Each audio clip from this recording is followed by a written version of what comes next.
নমস্কার বন্ধুরা, সবাই কেমন আছো? আশা করি সবাই খুব ভালো আছো।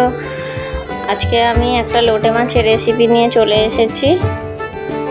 এইভাবে একবার বাড়িতে বানিয়ে খেয়ে দেখুন, খেতে খুব ভালো লাগে। গোটা গোটা মাছ, প্রথমে আমি মাছগুলো কেটে ধুয়ে নিয়েছি, পরিষ্কার করে নিয়ে লবণ মাখিয়ে রেখে দিয়েছিলাম। জলটা বেরিয়ে গেছে। এখন আমি এখানে হলুদ দিয়ে ভালো করে মাখিয়ে নেব।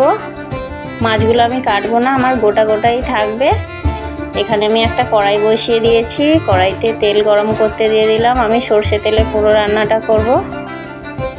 তেলটা আমার গরম হয়ে গেছে। এই রান্নাটা একটু পেঁয়াজটা বেশি পরিমাণ লাগবে। এক বাটি পেঁয়াজ কুচি আর কাঁচা লঙ্কা কুচি একটু ভালো করে লাল লাল করে ভেজে নিচ্ছি।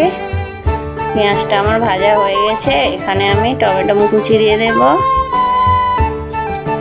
টমেটোটা হালকা করে লাল লাল করে ভেজে নেব। একটু ভালো করে নাড়িয়ে চাড়িয়ে টমেটোটা আমার ভাজা হয়ে গেছে। এখানে একটু লবণ দিয়ে দিলাম। লবণটা আমি মাছে আগে থেকে মাখিয়ে রেখেছিলাম, তাই কম দিলাম। তোমরা তোমাদের বুঝে দিও। এখানে এখন আমি দিয়ে দেবো আদা রসুনের বাটা।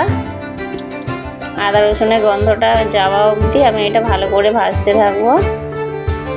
আমার আদা রসুনের কাঁচা গন্ধটা চলে গেছে, ভাজা হয়ে গেছে। এখানে আমি মশলা দিয়ে দেবো, লঙ্কার গুঁড়ো আর হলুদের গুঁড়ো। আর আমি কোনো মশলাই ব্যবহার করব না। এখানে অল্প জল দিয়ে ভালো করে কষাতে থাকবো। এটা মশলাটা আমার তেল ছেড়ে যাওয়া অবধি কষাতে থাকবো। মশলাটা আমার কষানো হয়ে গেছে।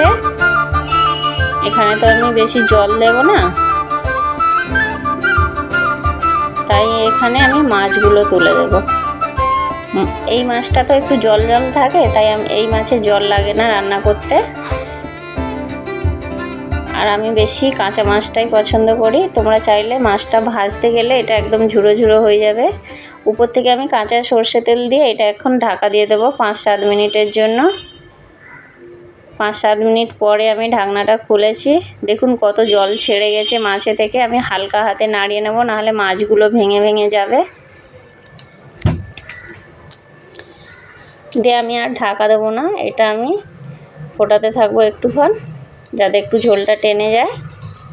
হয়ে গেছে। এখন কারা কারা লোটে মাছ খেতে পছন্দ করেন অবশ্যই কমেন্টে জানাবেন। মাছগুলো আমার গোটা গোটা আছে। যদি রেসিপিটা ভালো লেগে থাকে লাইক শেয়ার করে দেবেন, সাবস্ক্রাইব করতে ভুলবেন না, পাশে থাকা বেল আইকনটি ক্লিক করে দেবেন।